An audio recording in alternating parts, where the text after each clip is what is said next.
It's Wednesday, March 18. I'm Rob. I'm Will. And you're watching Political Lunch, where we make politics safe for you.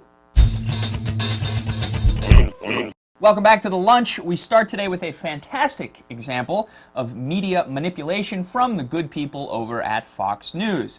But first, some backstory. Now, if you haven't been keeping up with the cable news networks as of late, much of the conversation revolves around the current economic crisis and just who exactly is responsible and who saw this mess coming. The defenders of the Bush legacy, who we've referred to in previous episodes as the Bush boosters, have been taking to the airwaves in an effort to rehabilitate the former president's image, denying responsibility for the bad and taking credit for the good. On Sunday, Dick Cheney said that President Bush should not be blamed for the economic meltdown, arguing that this is a global financial crisis that Democrats in Congress had more of a hand in creating than the president. Then on Monday, Bush White House spokeswoman Dana Perino told C-SPAN that the recent minor uptick in the financial markets should be credited to President Bush's efforts to alleviate the crisis during his final days in office. Now back to Fox News, which ran a story yesterday featuring optimistic quotes from members of the Obama administration who had previously been careful to sound cautiously pessimistic. Included in the montage of clips was a quote from Obama's Council of Economic Advisors chair, Christina Romer, saying, quote, "The fundamentals of the economy are strong," end quote. And that's, of course, very similar to John McCain's line during the 2008 campaign, for which he was roundly criticized.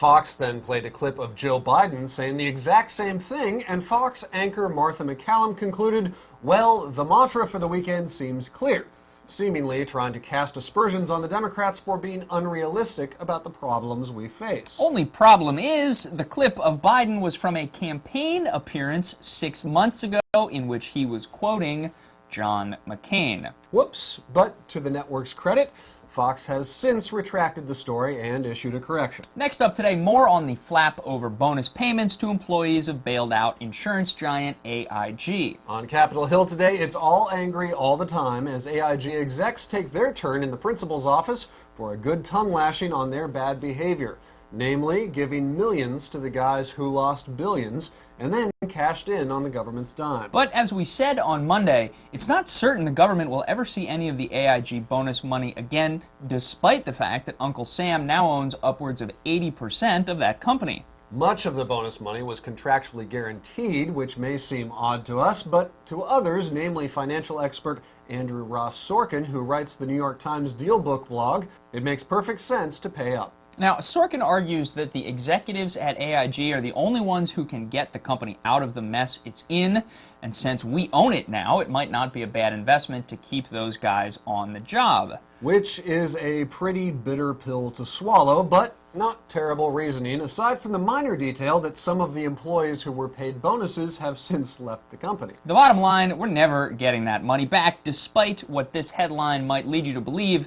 Even though Treasury Secretary Timothy Geithner said that the bank would be required to pay back the bonuses, what he really meant is that the government will be withholding $165 million, that's the amount of the bonuses, from the latest round of bailout money, which is, by the way, $30 billion.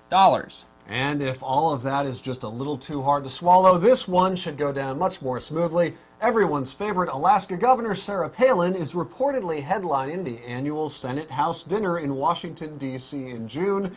That's one of the Republican Party's biggest fundraising events of the year. The only problem is someone forgot to tell Sarah Palin.